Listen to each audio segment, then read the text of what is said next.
अपराधियों पर नकेल है, इसलिए मोदी के सामने कोई लड़ने के लिए तैयार नहीं है। इस टिकट बेचने के चक्कर में कोई विवाद नहीं है। मोदी के सामने लालू वालू कहीं टिके कहेंगे नहीं। समीकरण के बाद उन्होंने अशोक चौधरी जदयू का है, उसकी बेटी कहीं कोई है ये नहीं है पॉलिटिक्स में, तुमने उसको टिकट बेच दिया। इस टिकट बेचने के चक्कर में कोई विवाद नहीं है। मोदी के सामने लालू वालू कहीं टिके कहेंगे नहीं। पनोरमा ग्रुप, जो सोचता है वो करता है। नमस्कार, मैं विकास सिंह और आप देख रहे हैं भारत लाइव। भले ही बिहार में जो है वो सीट शेयरिंग हो चुका है, लेकिन अब तक अगर हम बात करें महागठबंधन की, तो महागठबंधन में उम्मीदवारों का जो लिस्ट है वो फाइनल नहीं हुआ है। आखिरकार पेच कहां पर फंस रहा है? क्या कारण है कि अब तक उम्मीदवारों का नाम निकलकर सामने नहीं आया है? और ऐसे में जो 400 पार का नारा है वो क्या एनडीए पार करेगा, या महागठबंधन जो 40 सीट बिहार में जीतने का दावा कर रही है वो जीत पाएगी? हम तमाम मुद्दों पर बात करेंगे और हमारे साथ बात करने के लिए खास मेहमान दया शंकर पांडे जी हैं, वरिष्ठ पत्रकार हैं तिवारी।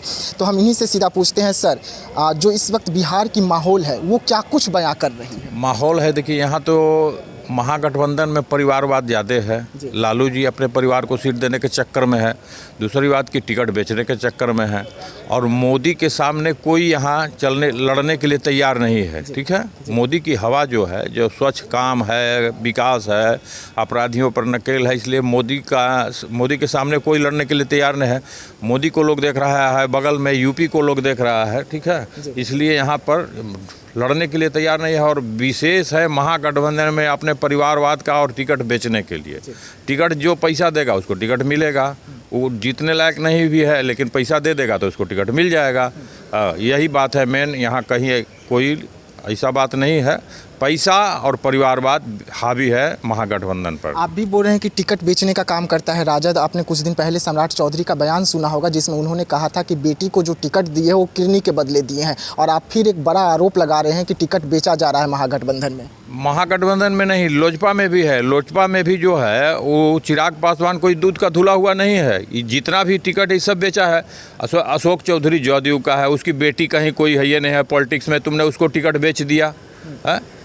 महबूब अली कैसर को जब तुमसे अलग हो गया था तो तुमको पैसा दे दिया, तुमने उसको टिकट दे दिया। मीना सिंह जो यहाँ वैशाली से थी, भाग गई थी तुम्हारे यहाँ से, फिर तुम उसको टिकट बेच दिया। तो तुम्हारे यहाँ भी तो परिवार है। लेकिन अब वो मोदी जी को सब लोग देख रहा है, चिराग उराग को नहीं देख रहा है। चिराग भी सबसे बढ़िया है टिकट बेचने में, और सबसे ज़्यादा पैसा में चिरागे टिकट बेचा है। ठीक है, लालू यादव से भी अच्छा रेट है चिराग पासवान का। और सब लोग खाली टिकट बेचने के चक्कर में है, पैसा बनाने के चक्कर में है। विकास कोई नहीं देखता है, विकास केवल मोदी जी ही देख रहे हैं। भाजपा के लिए इसीलिए ये लोग डर रहा है। लेकिन आप कह रहे हैं कि ठीक है टिकट बेचा जा रहा है बिहार में, लेकिन क्या डर सता रहा है एनडीए को कि प्रधानमंत्री नरेंद्र मोदी जो 72 घंटे में दो बार बिहार में बड़ी रैली करने वाले हैं? अरे वो अच्छा गार्जियन है, जो गार्जियन है अपने परिवार को देखते रहता है, वो को डर और नहीं है एनडीए में। मोदी जी अच्छे परिवार के गार्जियन है, इसलिए अपने पूरे परिवार को देखते हैं। ये सब जो है कोई परिवारवाद नहीं है, यहाँ पैसावाद है। इसलिए क्या परिवार को देगा? टिकट बेच दिया, तुम जीतोगे चाहे हारोगे, पैसा तो पार्टी को आ गया ना, उससे कोई बात नहीं है। ठीक है, पूरे देश में चुनाव हो रहा है, लेकिन 72 घंटे के अंदर प्रधानमंत्री मोदी का बिहार में ही दो दौरा, और उसके बाद कल भी उन्होंने जिस तरीके से वीडियो के थ्रू उन्होंने बैठक किया, उसमें तमाम लोगों को जोड़ा, एक मुद्दों पर बात किया, तो इससे तो साफ जाहिर है ना कि महागठबंधन बिहार में कड़ी टक्कर दे रहा है एनडीए को।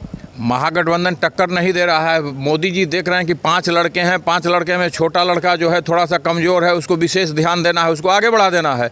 बिहार में जो अभी इसके पहले आरजेडी और जदयू की सरकार थी, उसमें बहुत घोटाला हुआ है, उसको देखते हुए मोदी जी अपना लगे हुए हैं कि विशेष रूप से बिहार पर ध्यान देना है कि जीत के बाद जितने भी घोटालेबाज हैं सब जेल जाएंगे।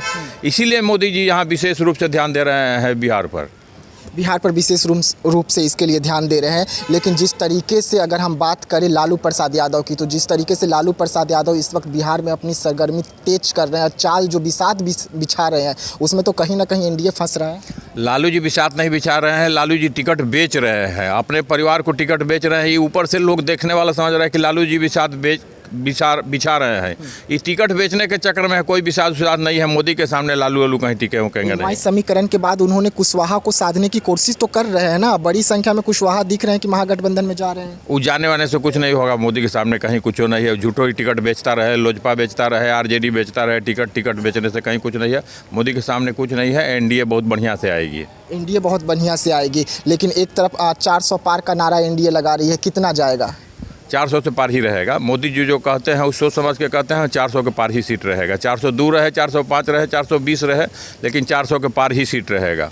लेकिन अगर हम बिहार की बात करें तो 40 सीट है। एनडीए पिछले बार एक सीट किशनगंज जीतने से चूक गई थी, हार गई थी किशनगंज। लेकिन इस बार एनडीए की बात करें तो एनडीए भी कह रही है 40 सीट, महागठबंधन भी कह रही है 40 सीट। क्या लग रहा है कि कौन कितना सीट? नहीं, एनडीए जो है 40 नहीं, 1-2 सीट तो घटेगा ही। 40 से कम रहेगा, लेकिन ज़्यादा सीट एनडीए का रहेगा। 1-2 सीट के लिए उसके लिए गारंटी नहीं है, लेकिन हाँ सीट रहेगा, घटेगा ही।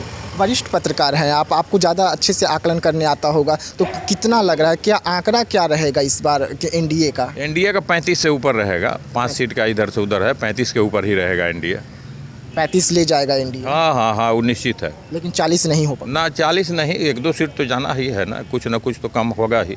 अच्छा, बात करते हैं पप्पू यादव की। पप्पू यादव पूर्णिया से ताल ठोक रहे हैं, कल नामांकन करेंगे। आज बीमा भारती नामांकन कर दिए हैं। बिहार के पूर्व डिप्टी सीएम तेजस्वी यादव भी वहां पहुंचे हुए हैं। तो क्या लग रहा है पप्पू यादव का नामांकन से क्या असर पड़ेगा महागठबंधन पर? महागठबंधन पर असर पड़ेगा ही। पप्पू यादव ही विनर कैंडिडेट वहाँ से होना चाहिए।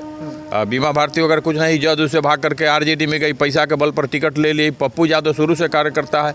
कोरोना में भी पप्पू यादव बहुत काम किया। आज के डेट में पप्पू यादव का दिल्ली वाले फ्लैट में केवल गरीबों लोगों के लिए वहाँ भंडारा ही चलता है और सबका इलाज वगैरह करता है। पप्पू यादव को तो वहाँ से जिताना ही चाहिए जनता को। अगर वहाँ की जनता अच्छी होगी तो पप्पू यादव को ही जिताएगी। अच्छा, आपको क्या लग रहा है कि आखिरकार पप्पू यादव को महागठबंधन में भाव क्यों नहीं मिला? जबकि वो जा रहे थे दिल्ली अपना पार्टी का विलय करने के लिए, तो लालू यादव से आशीर्वाद भी लेते हैं, उसके बाद विलय करते हैं। तो आखिरकार लालू यादव को क्या डर सता रहा है कि पप्पू यादव को रोका जा रहा है पूर्णिया से? पप्पू यादव जो है वो जनता के बीच में रहता है, मेहनत करता है, इसलिए लालू यादव को डर है कि कहीं अगर हम उसको टिकट दे देंगे तो जनता में ज़्यादा बढ़िया उसकी छवि हो जाएगी। उसका बेटा तेजस्वी जो है वो जनता से मिलवे नहीं करता है, तो क्या उसको जनता। अब पप्पू यादव केवल जनते में ही रहता है, तो पप्पू यादव को तो ज़्यादा वैल्यू ना है जनता के बीच में। मतलब यादवों का कोई और बड़ा नेता ना हो जाए? हाँ, यादव का कोई बड़ा नहीं नेता, यही डर सताते रहता है लालू यादव को। नहीं तो पप्पू यादव तेजस्वी से बहुत बढ़िया नेता है। जी हाँ, तो वरिष्ठ पत्रकार थे, आप इन्हें सुन रहे थे। तमाम मुद्दों पर एक एक सीट पर आपको जानकारी दे रहे थे कि किस तरीके से महागठबंधन जो कह रही है कि हम 40 सीट जीतेंगे, लेकिन जो आंकड़ा आएगा इनके हिसाब से 35 से 36 सीट ऐसे होंगे जो एनडीए ले जाएगी। 3 से 4 सीट जो है वो महागठबंधन के पल्ले में, ये बता रहे हैं। अब देखने वाली बात होगी कि 4 तारीख को जब रिजल्ट निकल कर सामने आएगा तो एक तरफ एनडीए कह रही है 400 पार, बिहार में कह रही है 40 के 40, कौन कितने सीट पर बाजी मार ले जाते हैं और क्या तीसरी बार प्रधानमंत्री नरेंद्र मोदी फिर से एक बार शपथ ग्रहण करते हुए आपको नजर आते हैं। तो ऐसे तमाम खबरों के लिए आप बने रहिएगा भारत लाइव के साथ। दीजिएगा इजाजत, धन्यवाद। पनोरमा ग्रुप, जो सोचता है वो करता है। अगर ये वीडियो पसंद आई और वह बिहार के राजनीति और बिहारियत से सरोकार रखेनी तो सब्सक्राइब बटन दबा के चैनल के सब्सक्राइब कर ली। ओजे एगो घंटी बा, ओकरा बटन दबा देला से कुल सटीक और मारक खबर रुआ मुफ्त में मिल जाई।